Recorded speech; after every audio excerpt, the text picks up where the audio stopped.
Welcome to Notes from the Not There Yet, a podcast for those navigating life's messy middle. Not lost, not arrived, just not there yet.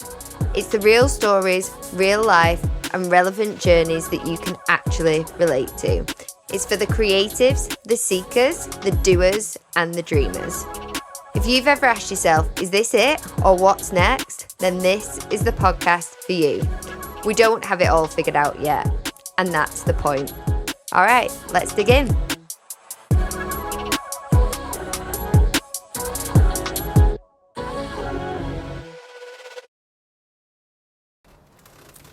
Hello!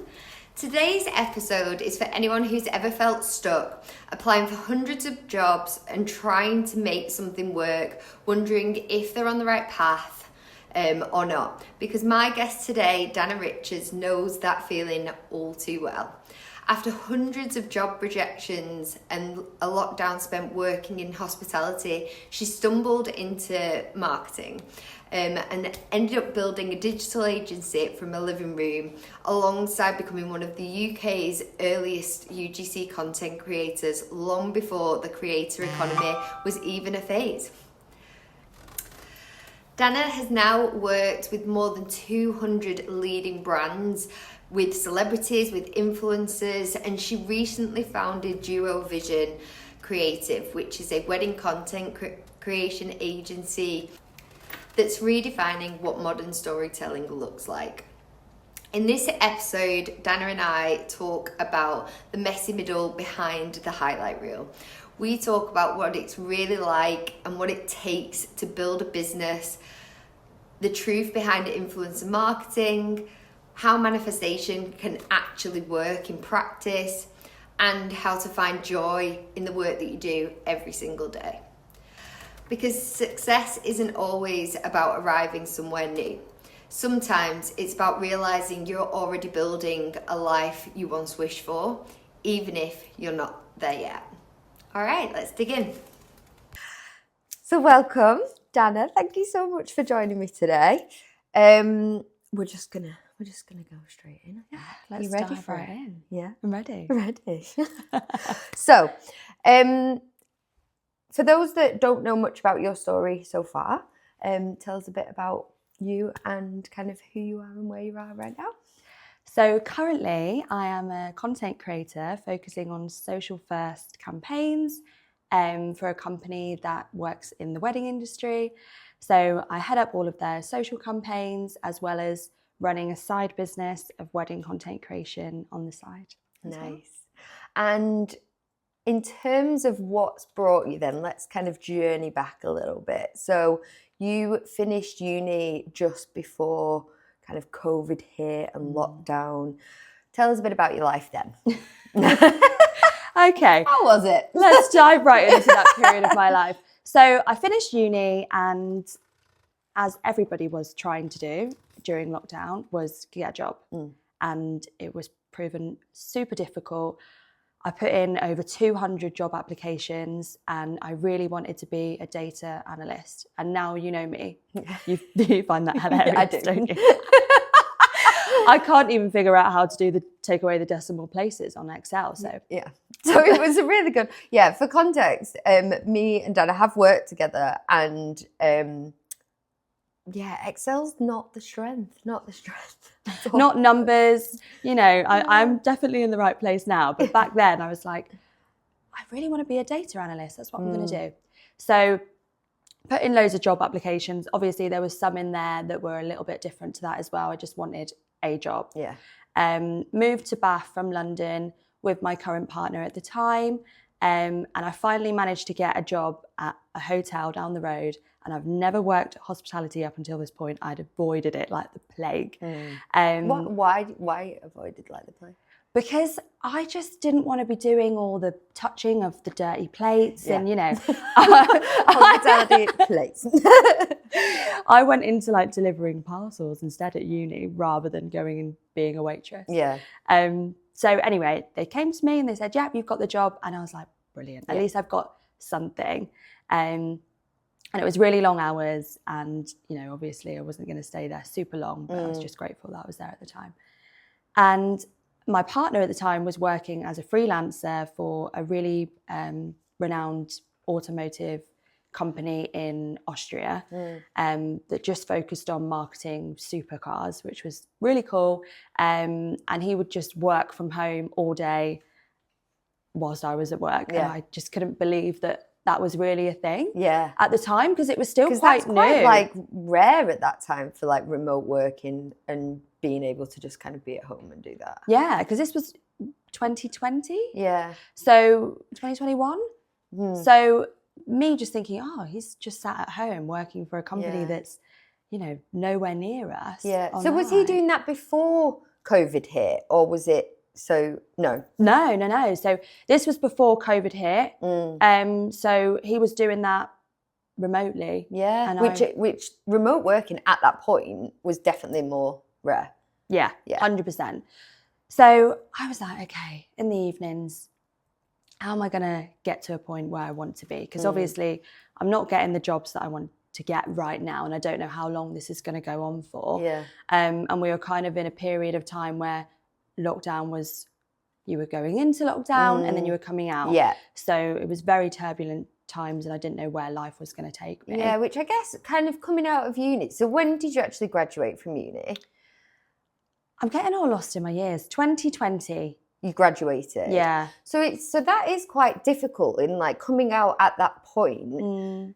Because that must have been, so if you graduated like mid-year in 2020? Yeah, so it was July. In COVID. So like that turbulence anyway that's going on like in society, and then you're kind of thrown into like, I need to find a job in this time where like I can't even leave my house. Like it's a bit mad. And then obviously crazy. From a hospitality perspective, you were able to get something in, I imagine, the time where we were allowed out. But there's just so much kind of going on around you just trying to find a job at that point as well. And like you say, still wanting to kind of go into data at that point, seeing your partner kind of start to build a life. So there's just a lot around your headspace at that time, I imagine. 100%. And I didn't know what way to turn. Yeah. You know, I could go down this path, I could go down this path, and there was nothing that was jumping out at me. And I remember I read Rich Dad, Poor Dad, and as soon as I finished the book, I kind of woke up one day and was like, I can't be doing this anymore. Right. So what was the premise of that book? I've not heard of that. Oh, you need to read it. Yeah? Yeah. It's one of those where it's not going to necessarily be life-changing in the lessons that you'll learn in the book. Yeah. But it just kind of gives you a different perspective of how work should be. Right. So he talks about how, you know, when you have a business, you're a business owner.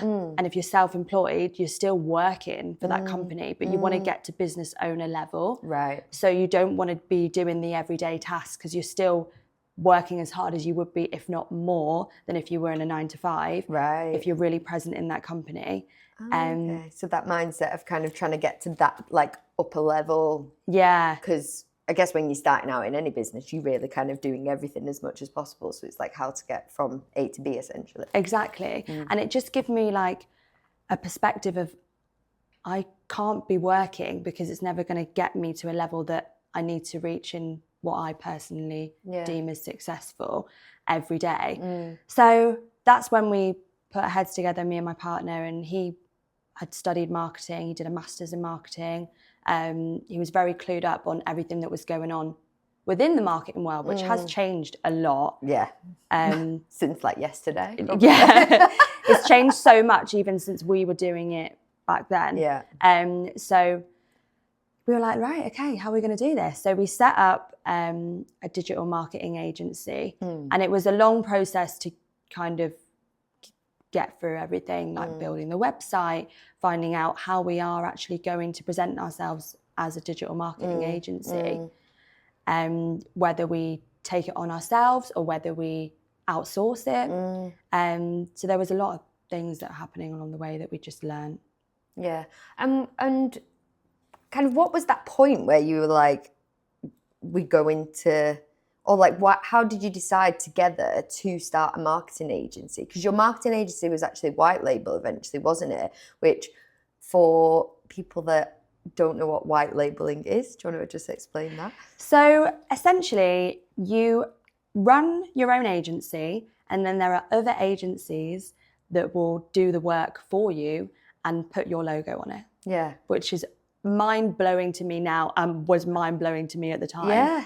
And how did your partner know about that? Is that how you kind of started that, or was it what made you decide to do that? Because that's quite like it's massive to be like, I'm going to start a marketing agency, and you were still young at that point. 25 at that point. But Yeah. I would say that that's still quite young, especially coming out of university during COVID, still fathoming out like hospitality, where you want to go, and then kind of going into white label marketing agency. Like it'd be enough just to be like, should I get a client? Or so yeah, how did you kind of decide that avenue for yourself? I can't remember exactly how we came across it, because it was something new for both of us. We were like, wow, we can get a team of people that run our agency, and then all we have to do is close the client over the phone. Yeah. They would handle all of the communication with the client in terms of like updating them on their reports.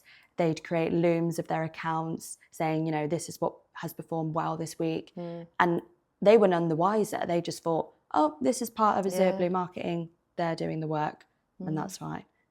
Amazing. So the reason that we went into it and we thought it was a great idea, because obviously we're both in the mindset of, if we're working in the company, then we're never going to have the freedom to grow. So that's where we went into it thinking like that.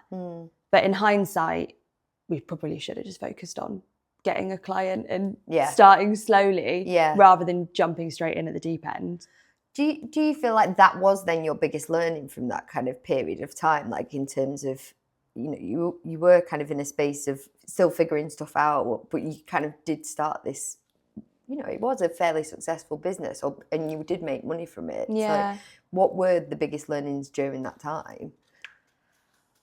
I think just, you don't have to rush everything. And because we were chasing it and we were so determined, and I had a lot more energy than I do now, that's for sure. So the 30s. Oh, they're coming. You've only just hit, no, you. I'm not 30 yet. Sorry, 29. My bad. I've still got some of Wait my till you're 20s in energy. your My back's starting to hurt, but I've still got some of that energy. But back then, we were like really going hard, you know, every day. How are we going to prospect? We need to reach out to 100 people today. We need to sit in a coffee shop and hire a remote sales team that are going to work for us as well. So we were juggling all these things all at once. So I would say my biggest learning that I took from that is you just don't have to rush it. Yeah. Slow and steady wins the race every time. And I'm not very good at slow and steady. No. I like to go head first. Yeah, and that's because you've got different projects actively going on most of the time. Yeah. Before we jump into that a bit further, just want to come back to your kind of thought process on like what success looked like to you, because you've already said that a few times, and again, like you were still quite young at this point. Did you feel like, or do you feel like you've always had a clear vision of like what success is for me? It's definitely changed over the years. I mean, I thought I'd be in education for a lot longer, and that was where, you know, when you're in a bubble of people that are also in education, it's very easy to kind of stay on that path and think that's what's going to determine success for me, whether I get my master's or whether I end up becoming a clinical psychologist, which is another route that I could have taken. So for me right now, success is just enjoying every day. There's not a single day that I actually feel like I'm working. Yeah. And I love that. Yeah. Because I wake up every day just so grateful for bringing myself a life that I've worked hard to get to this point. Yeah. And I want to come on to that in more detail, because I do think your outlook on life is beautiful. But just to kind of come back to that moment and now, so you were kind of in it with the marketing agency. What was kind of running, and because I know there is something, what was running alongside that? You'd started to kind of content create as well within this space. So just tell us a bit about kind of what happened to the marketing agency whilst what you was also doing on the side as well? I don't know why I like to have multiple You things. always have about 3 or 4. It's got to be done. Yeah. And it's so funny that I'm the same. ADHD. I can definitely like turn my brain off and then turn another part of it on when I'm focusing on different things. So like when I finish work, I just turn that part of my brain off and then I just turn on my DuoVision brain and it's like, right, what have I got to do? Do you ever, is that exhausting at times? You always seem to have actually things so under control with it. I think I've definitely learned that along the way as well. And I'm very good at like, okay, you don't need to think about everything all at once now, but that's taken me a long time to get to that point. But I think I'm more organised than I give myself credit for. You are, definitely. You are. Because everyone thinks that I'm unorganised, but I think it's just because of the sheer amount of stuff I take on. Yeah. When I started working with you, you almost kind of outwardly were like, I'm not very organised. And then as I saw you develop, it was like, you just have your own way in which you're doing things. And clearly that is being able to switch off your brain so that you can focus on another area and then switch off that and go to your next one, which I think is why you're able to navigate so many different projects at the same time as well. Yeah, I mean, that's what I like to do, clearly. Make my life as difficult as possible. But running back to what you just said. So at the same time as us building our marketing agency, there was a gap on TikTok that I'd started during lockdown, right at the very beginning, actually, of a manifestation and spiritual page, because I just was going through a journey of like self-development as well. So you finish uni and you've kind of been put through the system, haven't you? Yeah. Without sitting back and saying, who am I? What do I enjoy? Yeah. You know, what are my values and my beliefs? So I was kind of on this journey at the same time of really, self-development, really. You were quite young to do that. Like, I'm doing that now. I'm 35. What was it that kind of pushed you to be reflective in that way at the time?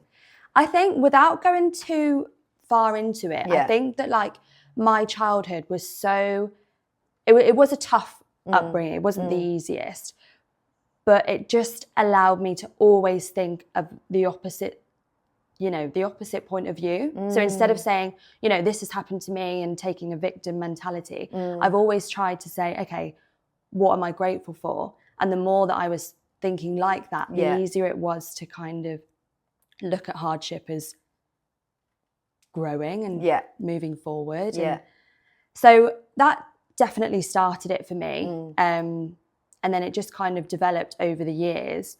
And I don't know how I came across it, but I came across Joe Dispenza and he was talking about all these learnings about how you can take like spirituality and science.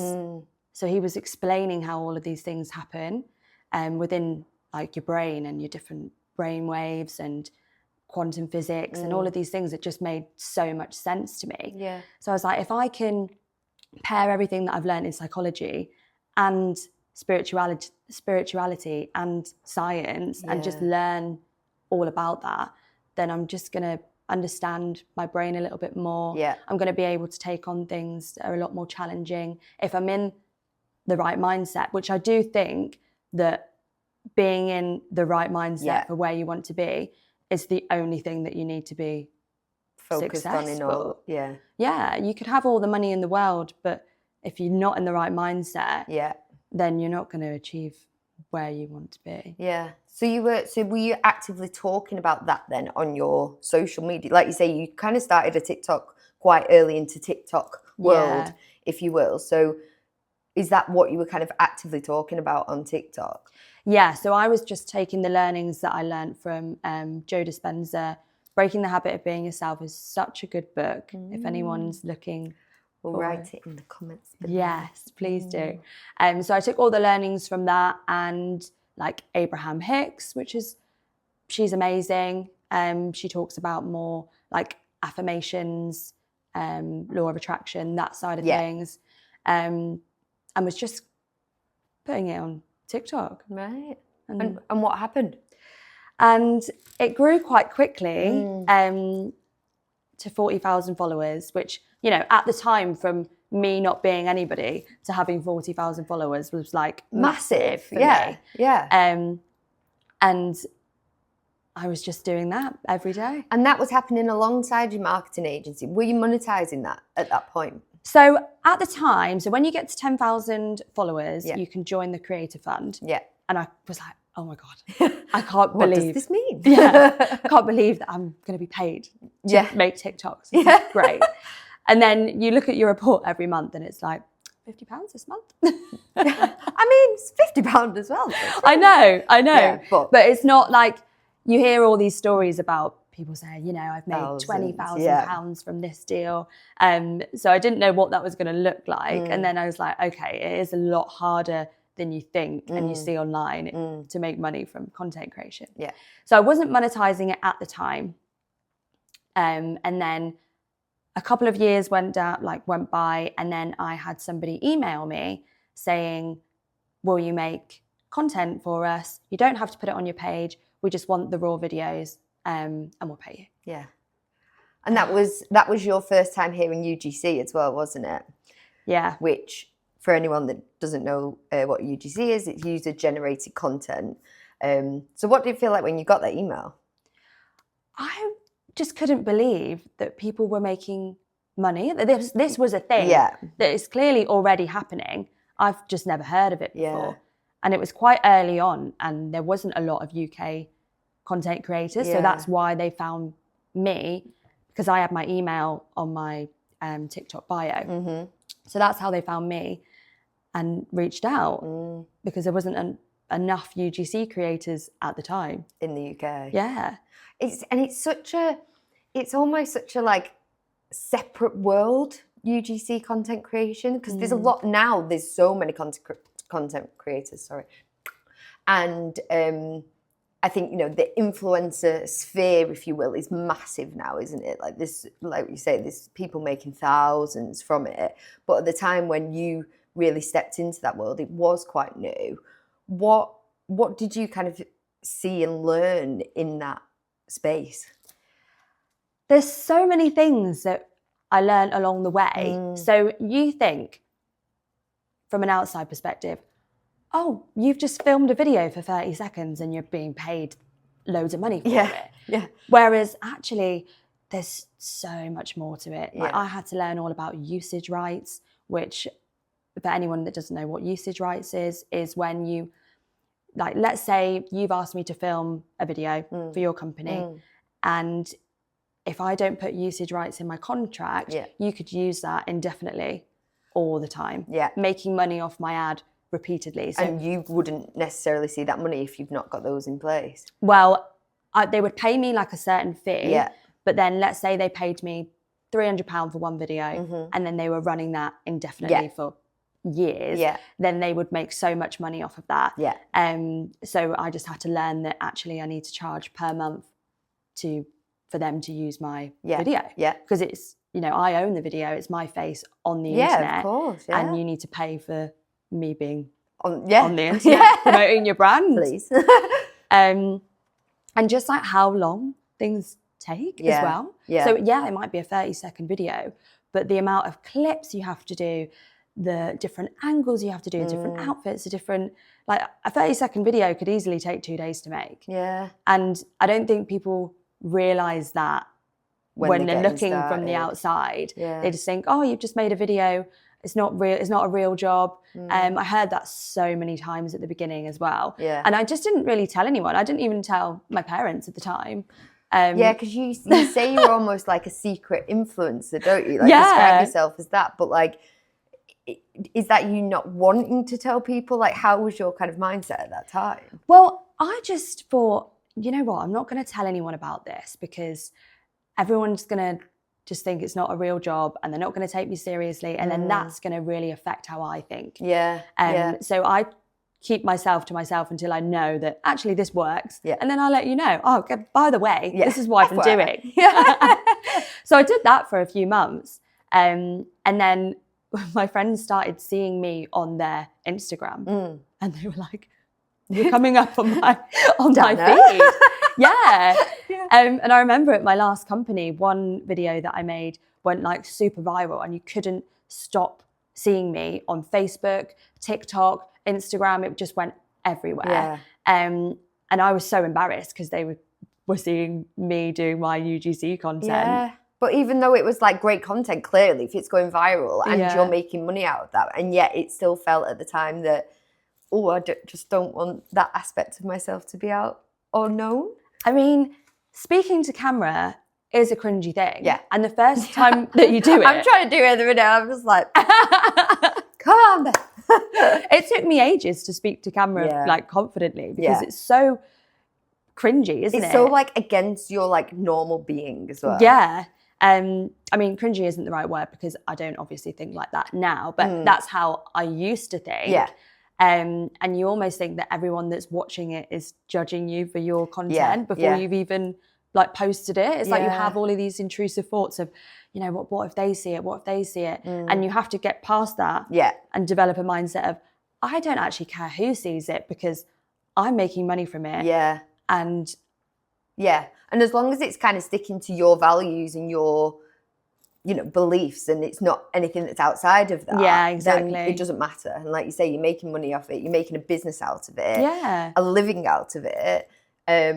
You should be proud of what you've done, which I know you are. But at the time, it can be difficult to kind of get over that mindset. 100%. And that was so difficult for me. And how did you almost like educate yourself at that point? So like, you know, if someone was to kind of looking into getting into this space themselves now, what were the like early learnings for you? Like, how did you build that confidence?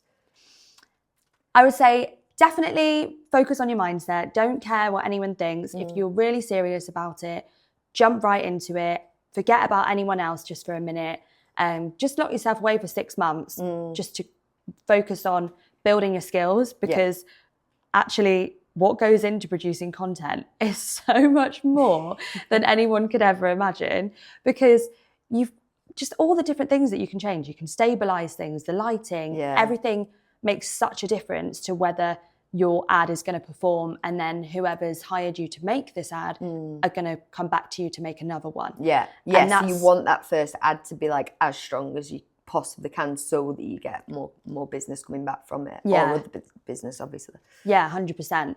So just making sure that your skills are really up there. So whether you have to, you know, make videos to build your portfolio with products that you've got at home. I actually never did that, like, thankfully, because somebody reached out to me. But I know lots of creators that have had to just start somewhere. So they've started making UGC videos from things that they've got at home. And at home. Making sure that your portfolio is super diverse in the beginning, because you don't want to niche down on health and wellness content if you've got hardly any health and wellness content, obviously. And then you can build like a outreach sheet of all the brands that you want to work with.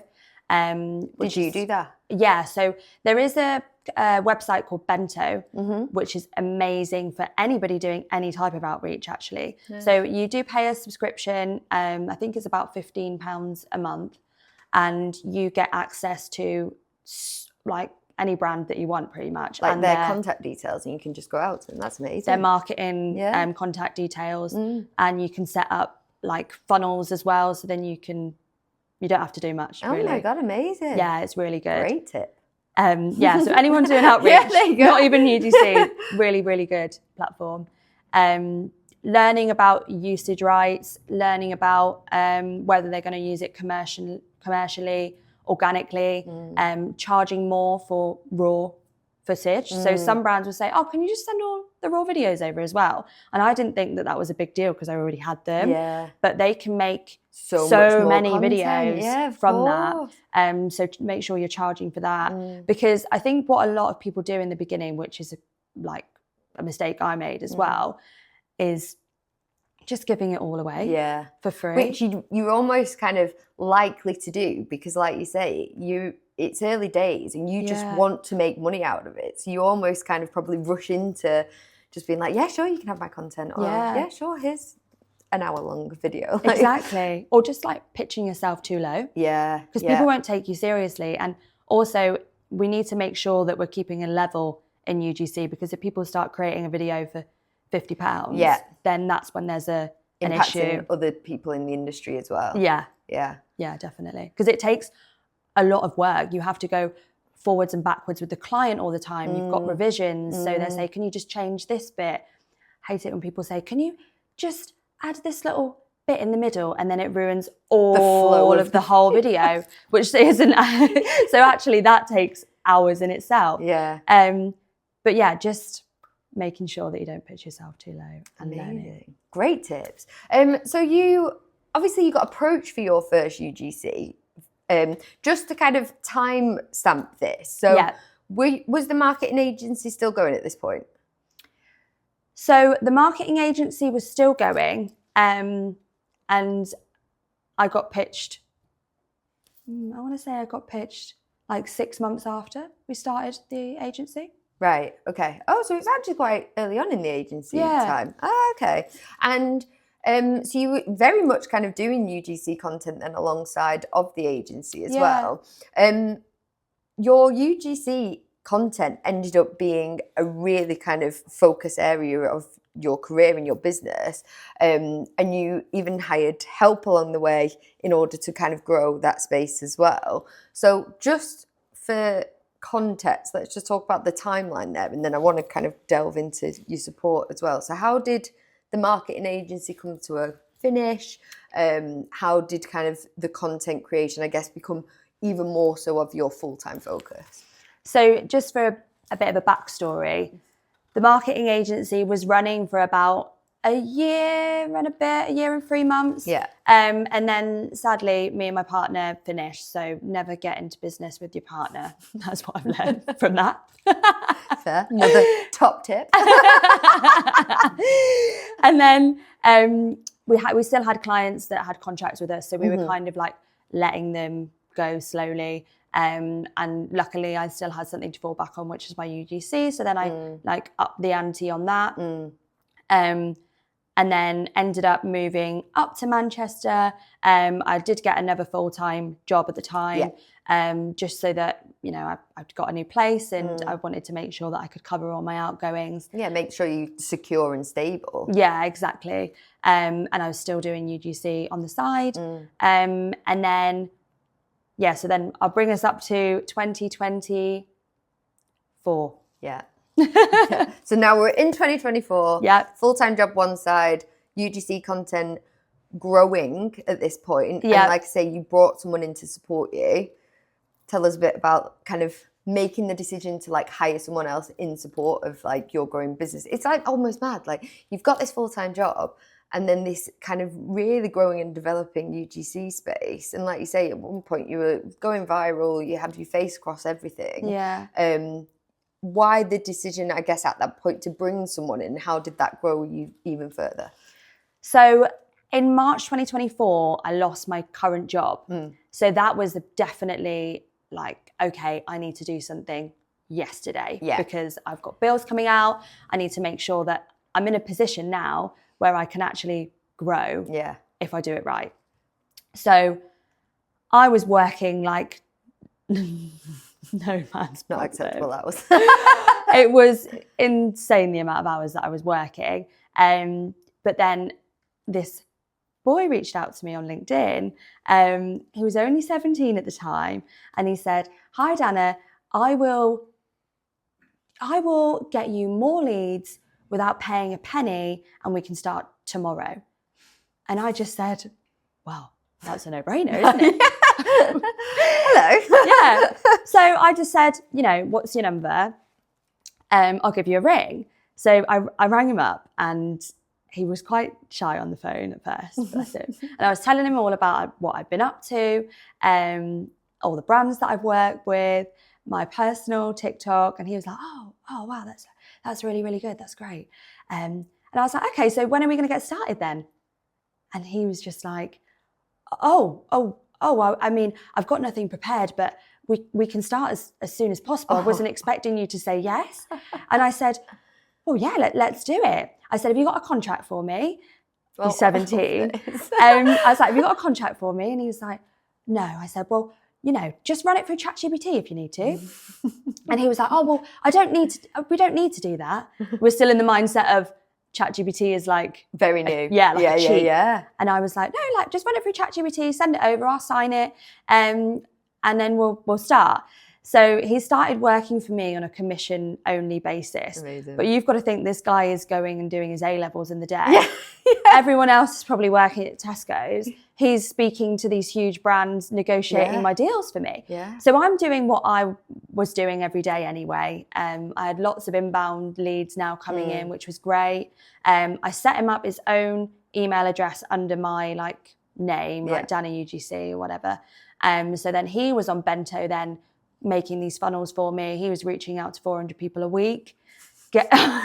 I love this like 17-year-old lad that's literally just like, yeah, okay. Like, but A, bless him for like reaching out and like being proactive and kind of doing that in the first place. And B, throwing himself in the deep end and just being like, yeah, all right, let's go. Like, I love the effort and the mindset and just great. It was amazing. And he would get brands coming back saying like, you know, we're gonna need a video for £300, and then he would go back and say, oh, well, you know, normally we would charge 450 plus usage rights. What we'll do is we'll meet you in the middle. Whereas normally I would just be like, I'll just take whatever they're going to give me, because I was so scared. Kid's like super kid. I know, it was amazing. I was so scared to go back and negotiate and say, you know, I want to charge this just in case they said we're going to choose another creator then. Yeah, it's more like, it's almost like he kind of gave you more confidence, like to be able to like push the boundaries on what you actually could charge.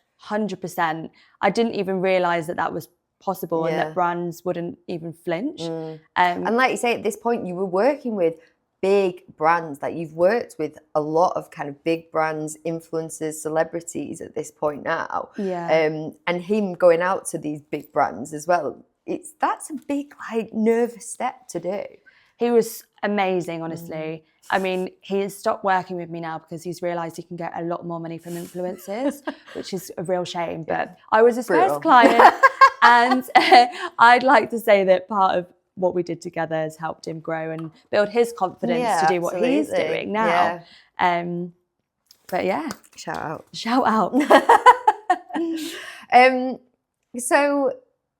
So obviously you've carried on with content creation from there.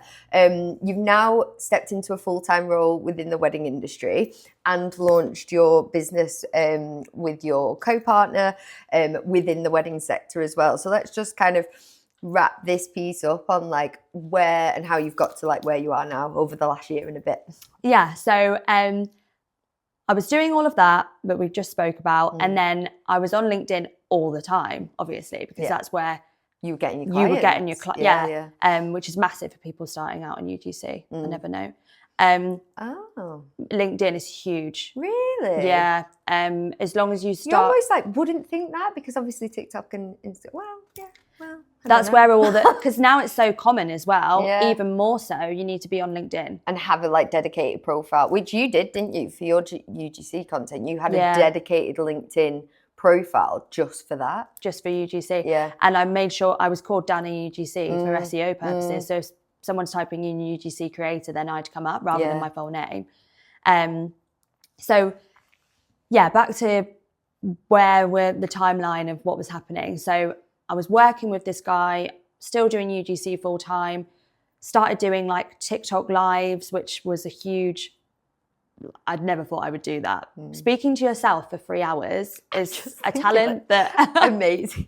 Like, I always see them and I'm just like, this is insane. Like when you've got all your like flowers and hearts and all this, and it's just like, how are you still going? Like, it's so impressive. Well, I did it for this like wrap company. So I had this huge table full of food and I was making a wrap every 3 minutes. In the air fryer, coming out, never wrap, never crimp it, in the toaster. It was crazy. And the amount of food. Like, I didn't eat dinner because I was like, well, I'm cooking all these Did wraps. you eat all the wraps? Yeah, I was eating them all. Handing them out in the office. I said, guys, who wants this one? Oh, funny time. Really of my life. upped your cooking skills. Yeah. Your wrap making skills. Honestly, I've got them at home and I haven't even used it because I think I'm, You're borderline all wrapped out. traumatized from how many wraps I made. But yeah, I was always on LinkedIn, and then an ad came up saying wedding content creator. And at this point, I'd launched my business with Izzy, my business partner, doing wedding and events content in July, end of July. And this came up in November. So we had already been running it for a few months. In the wedding industry, you have to take all your bookings like a year in advance all the time. So you're not going to grow immediately. But we did a few events. We did do a few weddings because we had to drop our prices to get that. I mean, our first wedding that we did get, we were reaching out to suppliers on Instagram saying like, hey guys, we're content creators. If you know any weddings that are coming up that people would be happy for us to come, we'll be happy to get content for your page, which is, gold dust to them. It is. So a lovely lady,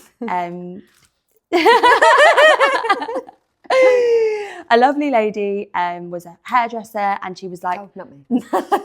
What are you talking about me? I didn't know how to skip over that then. We'll get to the lovely lady in a second. I'm also a lovely lady. Carry on. The hairdresser took us along to our first wedding, and we did that for free, just in the morning. Yeah. Because she said, we don't actually need you because we've got a videographer for the rest of the day. So we turned up and we were just shooting, like, it was just her and her mum getting ready. And we were just filming for a couple of hours, and we were like, I can't believe that we get to do this. Even though we weren't getting paid anything. Yeah. I can't believe that was how we spent our morning. How beautiful. Yeah. And then when we sent her the footage that we got from that morning, she was like, wow, I can't believe how professional it looks. And I do think that she would have hoped that we stayed the whole day, because we did offer to stay the whole day for free. So anyway, we were starting up doing that. And then I was on LinkedIn and I saw an ad for a wedding content creator, which I just thought was bizarre because wedding content creation was new as it is. Very new at that point. And for somebody to put a job ad for exactly what I'm doing, I was like, wow, I need to speak to them. That's for sure. So then I reached out and spoke to a lovely lady. And we just had a chat, didn't we? We did. Yeah, we had a chat. Instantly had a connection with you. It was just like, who is this woman? And we did, and we had a chat, and and we went through the interview process. Well, I was tough like, cookie. I was like, oh, well, I just wanted to talk to you really because I wanted to get on your supplier list. And Bev was like, well, let's put a pin in that for now. I did. I was like, you were like, I'm interested in getting on your supplier list. I was like, well, we'll just put that to one side for now and let's actually talk about the role. What you've just applied for. But at the time, I was like still so focused on like how I'm going to get more clients. Yeah. A full-time job was never something that I thought that I'd go back into. And the only reason that I went into it, and I said that to you, didn't I? It's like, I love what I do so much. Yeah. And I never feel like I'm working. Yeah. And just to do that every day and get paid for it was like amazing to me. Yeah. Yeah. And you were an excellent hire. I've never asked you why or who came up with the decision to hire a content creator, because I felt like that was still quite new to put a job ad. We needed to have more of that like social media content creation focus. Like for me at that time in the industry with the team, it was such a necessity to have more in the moment, you know, like behind the scenes, a bit more rough and ready content, because obviously the photography and the videography content is like, it's amazing, but we had so much of it, and it felt not raw enough for what was needed within social media at that time. Like, and you could see the necessity of content creation within our industry, and I felt like that was a space that was starting to emerge, but we could really hone. And for me, that role, like I'd done a presentation with the team about wanting to be a content marketing department, not just a marketing department anymore. And that kind of content focus, as you know, was a huge focus at the time. So it was your idea? Yes. I'm pretty 100% sure it was.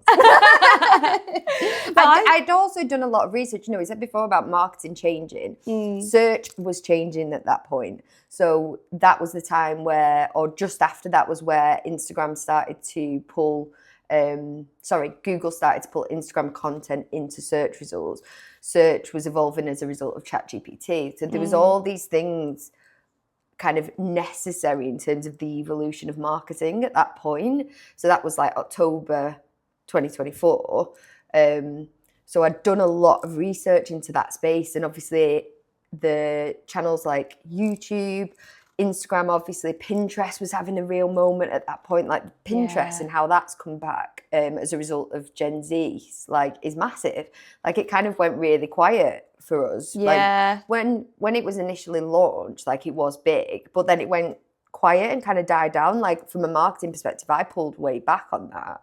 But then all of a sudden it had really increased because Pinterest, YouTube, TikTok are actually search engines. So again, that whole search space for me was so important. And we needed the right content going on those channels and starting to kind of really evolve in those spaces. So yeah, it all kind of just before you started, that was everything that was like swimming around in my head at the time. Well, I think that was like an insanely good decision, obviously, because I was the one that got hired. But you guys were so far ahead of the game. Like when you look at wedding pages now, there's no video content on there. They're so far behind still, actually. Yeah, I mean, the wedding industry is a fascinating industry because it's obviously steeped in tradition as a result of it being a traditional institution. Weddings are that. And I feel like a lot of businesses, because a lot of businesses are small independents, they don't have much money to invest in marketing, and therefore they're not moving as quickly as is almost necessary to be able to evolve as quickly as marketing is evolving.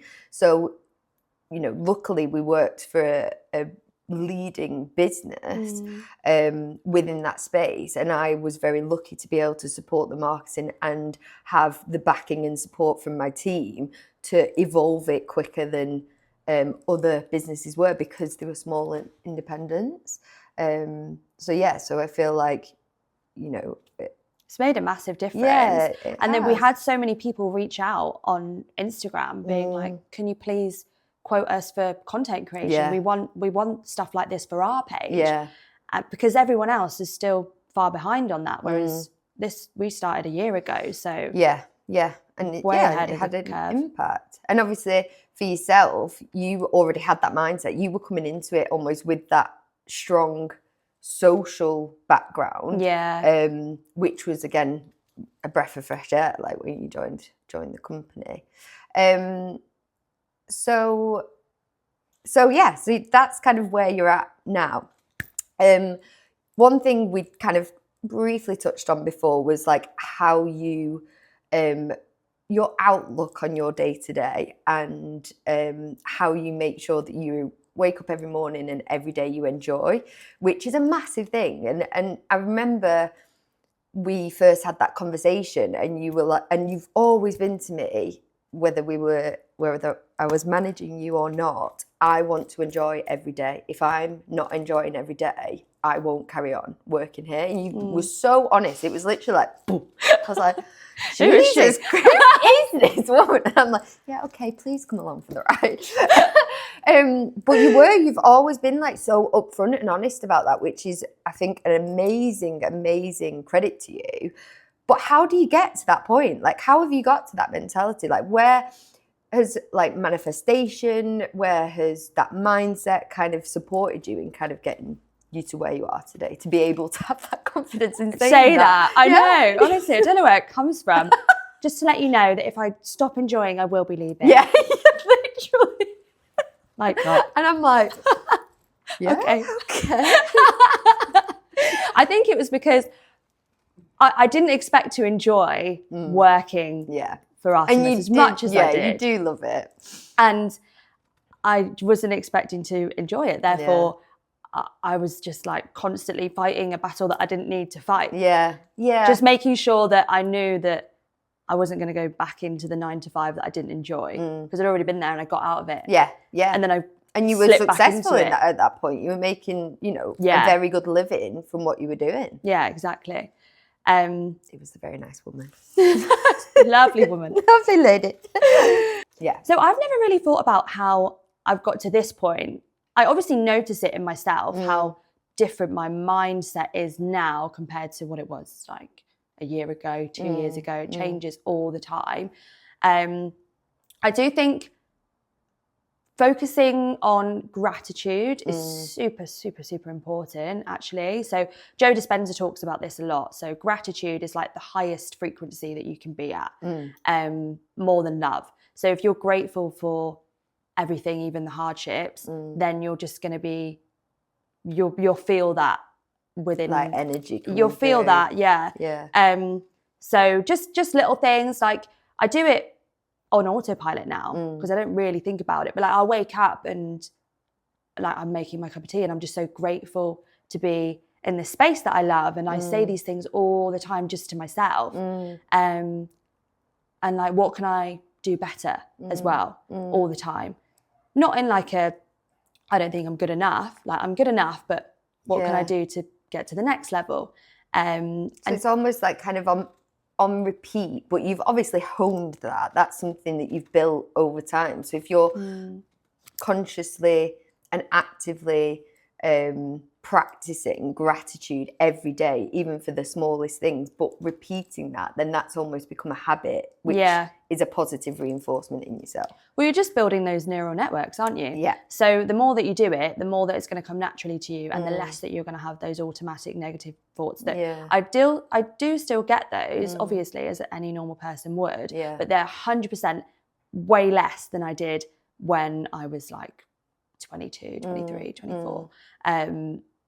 Yeah, and it's about as well, like I think a big practice in mindfulness is recognizing that those negative thoughts aren't necessarily you, like they're your mind. Yeah. Bringing that to the forefront and almost being able to change the narrative, which again takes practice. You have to work at that. But when those negative thoughts come in, it's acknowledging them, but then trying to kind of turn them into positives, or they can be, sometimes negative thoughts can be positive because they're helping you, but kind of. Well, I would say like what helped me personally is I was very strict for like 2 years. I would say morning meditation, because as soon as you wake up, your brain is in a different brainwave actually. So anything that you listen to, that's going to really help start your day. So putting a meditation on for 15 minutes in the morning, and then I would listen to like an 8-hour meditation as I was sleeping, because it's going into your subconscious mind whilst you're sleeping. So I was a very lazy meditator. I would just basically lay in bed for 15 minutes without meditating, and then I'd go to sleep and put it on. But it doesn't, you don't have to sit and be mindful. Working, like, your subconscious mind never goes to sleep. So if you've got something playing next to you that's constantly saying like, I'm grateful for this and this is where I want to get to, and visualization is super important. I used to do a lot of visualization, a lot of journaling as well. So like, I'm grateful for things that haven't happened yet, but I was already grateful for them. Is that visualization? So like, yeah, so for example, like I was writing like, I'm grateful for living the life that I enjoy. And I wasn't enjoying life at the time that I was writing it, but I was almost like putting myself in, you know, my future body and being like, this is where I'm going to get to. That's what that looks like. And this is what I'm going to feel like when I get there. Yeah. So before I moved to Manchester and like moved into my flat now, which I just love the space. It's so inspiring and bright and lovely. But like I was writing in my journal, crying in my car, like this is where I'm going to get to. And like now I look at that and I'm like, well, that's what I'm living every day now. Yeah. And that's what I find fascinating about manifesting, because obviously manifesting is like it's a very much more of a, it is not a cliche. What's the word? It's very mainstream now. Very mainstream. Yeah. Well, I was actually listening to a podcast yesterday, and she just described manifest or manifestation as like to make happen, which is essentially what it means. Yeah. And I think almost when you simplify it, like it's essentially like willing something to happen. And this woman that I spoke to actually kind of said it as conscious manifesting, which is just kind of vocalizing it, or like you say, visualizing it, or kind of putting it into practice. So everyone can manifest. Everyone's almost doing it every single day, because any act that you're taking is an act or a step towards what you want to do. Every decision essentially is that, but it's about almost putting it further forward, like you've just said, and kind of visualizing what could be, and that becoming a goal. Well, I could go really deep into manifestation. I could talk about it for days on end. There's so many things that you can learn about. Human design is amazing if you haven't heard of that. So everyone's got their own way that they can manifest. So you can be like a generating manifestor, which is what I am. So basically you bring things into life by just constantly like doing and practicing. But some people are like passive manifestors. But like do your own research, because it is super interesting. If for someone that's kind of never delved into this world or space, how do you think is best for them to kind of start? Reading or... I do think there's certain books that are like quite surface level. So I'm just trying to think, like The Power of Now. That's a really good book. Yeah. We literally, me and my partner, read that this year, and that was actually a bit of a game changer for me in the sense of understanding that your mind is a separate entity to you as a person. There's so many like books like that, like just reading on like law of attraction, just getting the basics of understanding like what manifestation is. Because it's definitely, like you say, mainstream now. It wasn't like 12 years ago when I first heard of it. It was quite crazy even talking about it. Now it's just like, I'll just manifest it. Which is crazy to me. But it's almost a good thing, isn't it? Because it's such a like positive thing to have in mainstream society, like 100%. Especially at a time when there's so much kind of unease in the world. Actually, if people are focused on like manifesting positivity, then hopefully, or positive things in their lives, then hopefully there's more of a sense of like positiveness in the world. Yeah, definitely. I'm super happy that like more people are taking it on, because I was such an advocate for it, which is why I started that TikTok page in the first place. So I was like, this really changed my whole life. I really want it to help change anybody's lives that watch these videos. Because the teachings that I was talking about wasn't something that I just made up. It was like years of research from other people that have learned about it.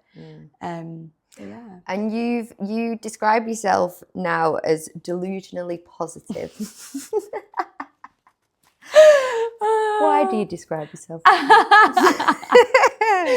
Well, first of all, I am, human, and sometimes I'm not positive all the time. And I do think there's like toxic positivity that can be like preached about. But I just think that waking up every day and being grateful and just thinking that everything's going to go right for me, because it takes the same amount of energy to say everything's going to go wrong as it does for everything's going to go right. So you may as well think that it's going to go right. And then if it doesn't, then you deal with it at the time.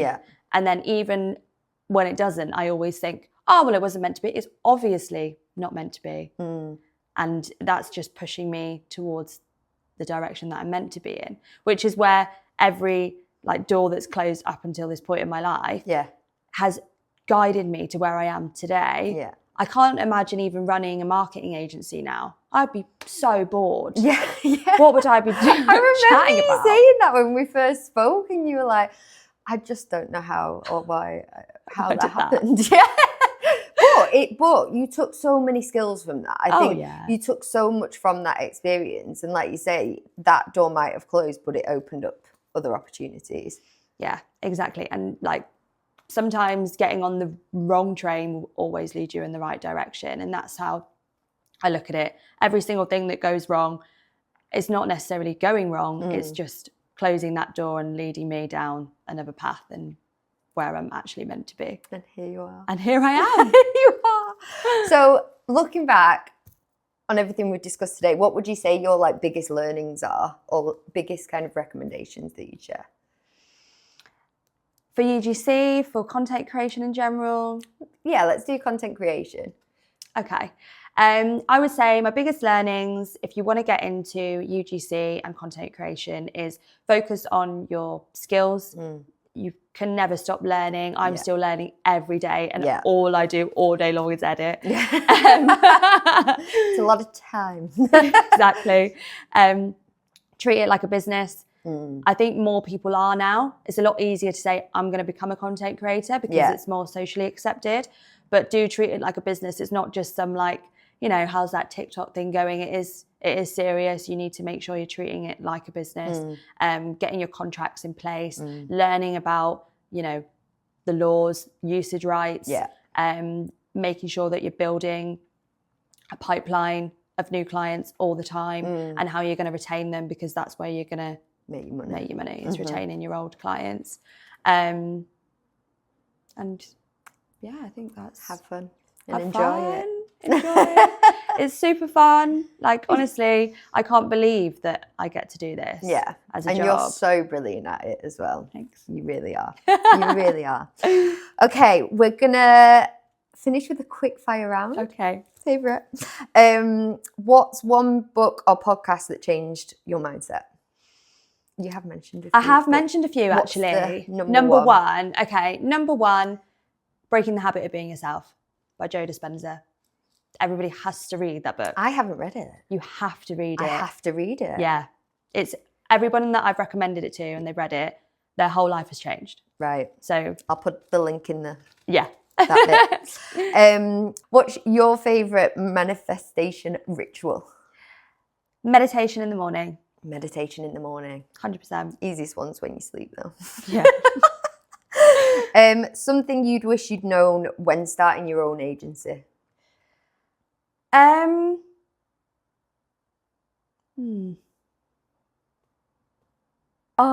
I don't know really. I mean, because I'm thinking like, well, I wouldn't start an agency now. Well, that's your answer then. Just be like, just don't. I actually wouldn't. ChatGPT is going to do it for you, so just don't. just don't. Yeah. But if you really want to, obviously, really look into white label agencies. Yeah. You don't need to do all the work yourself. And slow and steady, you said. Slow and steady. Wins the race every time. That's what I would say for that one. Nice. And if you could have a coffee and a real conversation with anyone, dead or alive, who would it be? Has to be Joe Dispenza. He's got a big shout out on this podcast. What would you ask?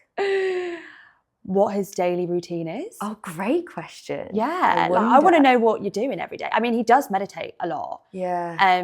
But I want to know. Sat there going, all day. All day. I'd be like, oh, I'm quite bored actually. I think I'll just dash off. Yeah. Good chat. Let me do your thing. And last but by no means least, if you had to finish this sentence, right now I'm not there yet, but I'm working on, how would you end it? I'm working on building a life that I never have to work for. Oh, beautiful. And I'm doing that all the time. And I really hope that, you know, in 5 years' time, I will have my own business in content creation with my business partner and in the wedding industry. Amazing. So you're getting there. You're like there already. Next. Amazing. Thank you so much for coming in. Thank If you for anyone having wants to me. get in touch with you, where should they find you? Please do follow my DuoVision Creative on Instagram. We do weddings and events and corporate events. So any content creation that you need, me and my business partner will definitely be able to help on that one. And also you can find me on LinkedIn. I've changed it recently from Danna UGC to Danna R. Dot.